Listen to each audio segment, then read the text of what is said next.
데살로니가후서 3장 1절에서 18절 끝절까지 교독합니다. 끝으로 형제들아 너희는 우리를 위하여 기도하기를 주의 말씀이 너희 가운데서와 같이 퍼져나가 영광스럽게 되고 또한 우리를 부당하고 악한 사람들에게서 건지시옵소서 하라. 믿음은 모든 사람의 것이 아니니라. 주는 미쁘사 너희를 굳건하게 하시고 악한 자에게서 지키시리라. 너희에 대하여는 우리가 명한 것을 너희가 행하고 또 행할 줄을 우리가 주 안에서 확신하노니 주께서 너희 마음을 인도하여 하나님의 사랑과 그리스도의 인내에 들어가게 하시기를 원하노라.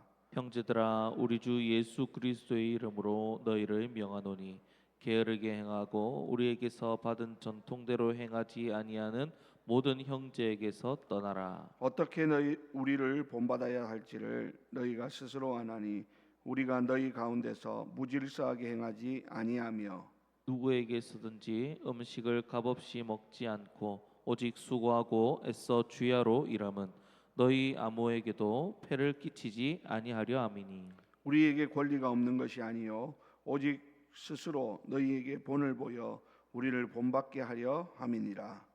우리가 너희와 함께 있을 때에도 너희에게 명하기를 누구든지 일하기 싫어하거든 먹지도 말게 하라 하였더니 우리가 들은즉 너희 가운데 게으르게 행하여 도무지 일하지 아니하고 일을 만들기만 하는 자들이 있다 하니 이런 자들에게 우리가 명하고 주 예수 그리스도 안에서 권하기를 조용히 일하여 자기 양식을 먹으라 하노라. 형제들아 너희는 선을 행하다가 낙심하지 말라. 누가 이 편지에 한 우리 말을 순종하지 아니하거든 그 사람을 지목하여 사귀지 말고 그로 하여금 부끄럽게 하라. 그러나 원수와 같이 생각하지 말고 형제같이 권면하라. 평강의 주께서 친히 때마다 일마다 너희에게 평강을 주시고 주께서 너희 모든 사람과 함께 하시기를 원하노라. 나 바울은 친필로 문안하노니 이는 편지마다 표시로서 이렇게 쓰노라. 우리 주 예수 그리스도의 은혜가 너희 무리에게 있을지어다. 아멘. 네, 오늘 말씀은 일하기 싫으면 먹지도 말라라는 제목입니다. 제목이 좀 과격하죠.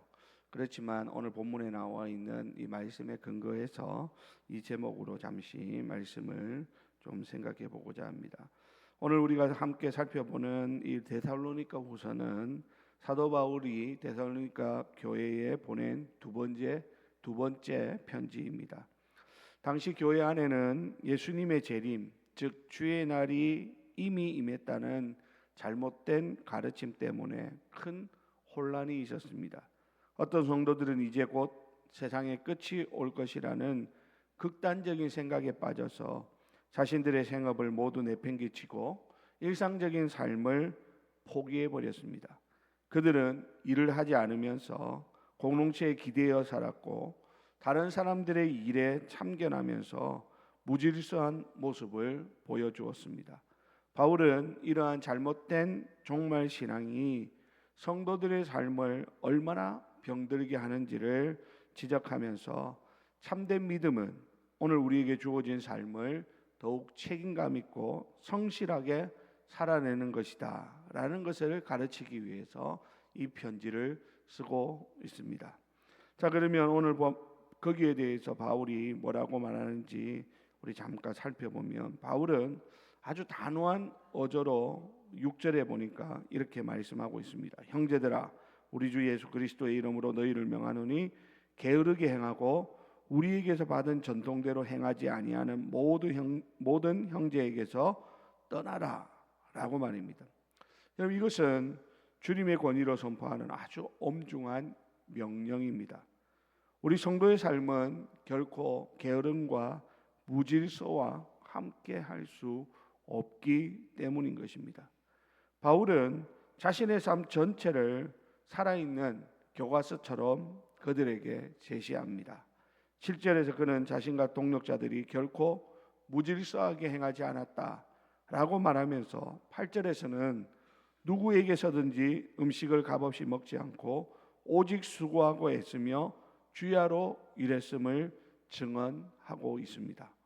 복음을 전하는 사도로서 당연히 교회로부터 재정적인 지원을 받을 권리가 있었음에도 불구하고 그는 그 권리를 사용하지 않았습니다. 왜 그랬을까요? 9절은 그 이유를 이렇게 말합니다. 스스로 너희에게 본을 보여 우리를 본받게 하려 함이니라 라고 하는 것입니다.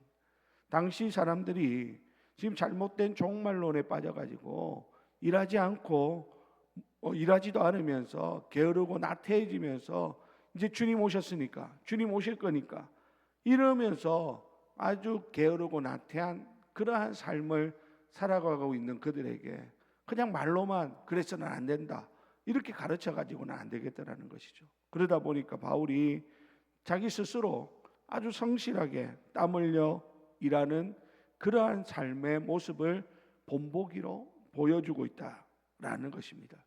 그러면서 이렇게 성실하게 땀 흘려 일하는 삶 자체가 바로 복음의 능력을 증거하는 살아있는 메시지임을 그들에게 보여주었던 것입니다.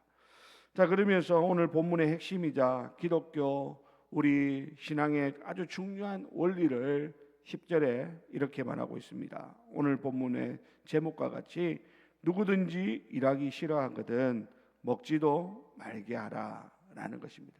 여기서 일하기 싫어하거든 먹지도 말게 하라 라고 하는 것은 지금 아주 가난하거나 병들어서 일할 능력이 없는 사람들을 향해서 바울이 정죄하기 위하여 이 말을 하고 있는 것이 아님을 우리는 알아야 합니다.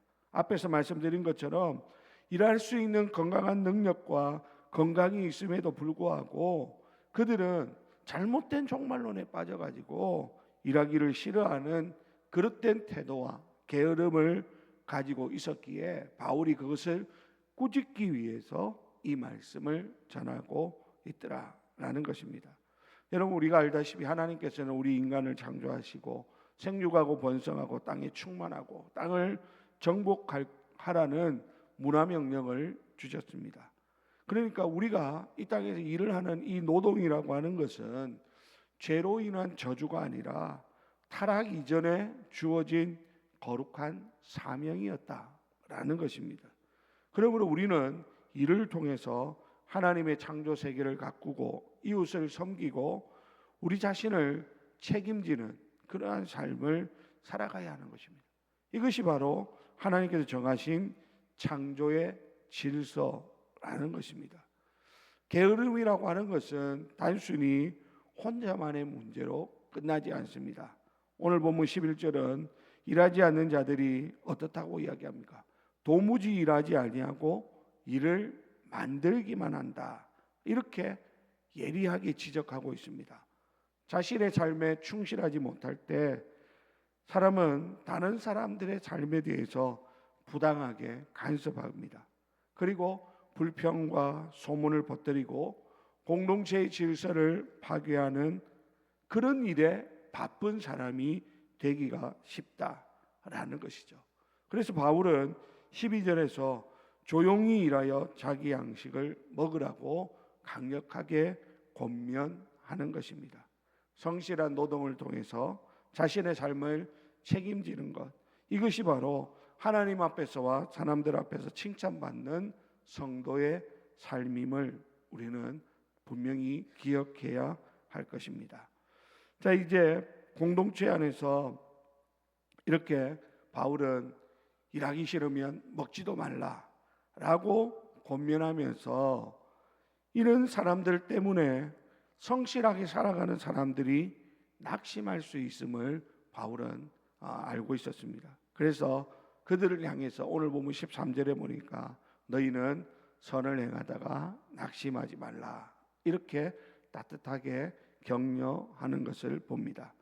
다른 사람들이 어떻게 살든지 우리는 하나님께서 기뻐하시는 성실한 삶의 걸음을 멈추어서는 안 되는 것이죠. 만약 계속해서 이렇게 바울이 권면을 함에도 불구하고 그 권면을 듣지 않는 사람이 있다면 바울은 어떻게 해라고 오늘 본문에 말씀하고 있냐니까 그를 14절에 보니까 그를 주목하여 부끄러움을 느끼게 하라 이렇게 말씀합니다. 자, 그런데 그것보다 더 중요한 말씀이 이어지죠. 그 목적이 뭐냐? 그를 처벌하기 위해서가 아니라 회복시키기 위해서다라는 것입니다. 그래서 15절에 보니까 이렇게 말합니다. 아무리 그를 부끄럽게 할지라도 그를 원수처럼 생각하지 말고 형제같이 권면할 것을 말씀하고 있더라라는 것입니다. 이게 참 중요한 것 같아요. 우리가 다른 사람들의 잘못을 지적할 때 자칫 잘못하면 그 사람을 아주 우리의 원수처럼 생각하고 그렇게 막 이렇게 몰아갈 수가 있습니다. 그런데 아무리 우리 부모가 자녀들을 책망할 때는 자녀를 원수처럼 생각해서 그렇게 책망하는 사람이 누가 있겠습니까? 사랑하기 때문에 그 아이가 잘 되기를 원하는 그런 마음으로 부모가 자녀를 책망하듯이 내 형제처럼 따뜻한 마음으로, 애틋한 마음으로, 안타까운 마음으로 권면해야 된다라고 하는 것. 여러분, 이것이 바로 우리 교회의 거룩함과 사랑을 지키는, 동시에 지키는 지혜라고 하는 사실을 우리는 잊어서는 안 되는 것입니다. 사랑하는 우리 성도 여러분, 우리 공동체 안에도 정말 내 마음에 들지 않고 또 하나님의 일에 열심을 내지 않는 그러한 사람을 만날 때가 있습니다. 하지만 그들을 우리가 따뜻한 말로 권면하고 사랑으로 격려하고 그래서 함께 하나님 나라의 일꾼으로 세워질 수 있도록 서로가 아름다운 이런 마음들을 품을 때 주의 몸된 교회가 주님이 기뻐하시는 그런 아름다운 공동체가 될 수 있다라고 하는 사실을 명심하실 수 있기를 바랍니다. 사랑하는 성도 여러분, 오늘 이 말씀은 데살로니가 교회 성도들만을 향한 이야기는 결코 아닐 것입니다. 왜냐하면 오늘 우리도 재림을 기다리는 성도들이기 때문입니다.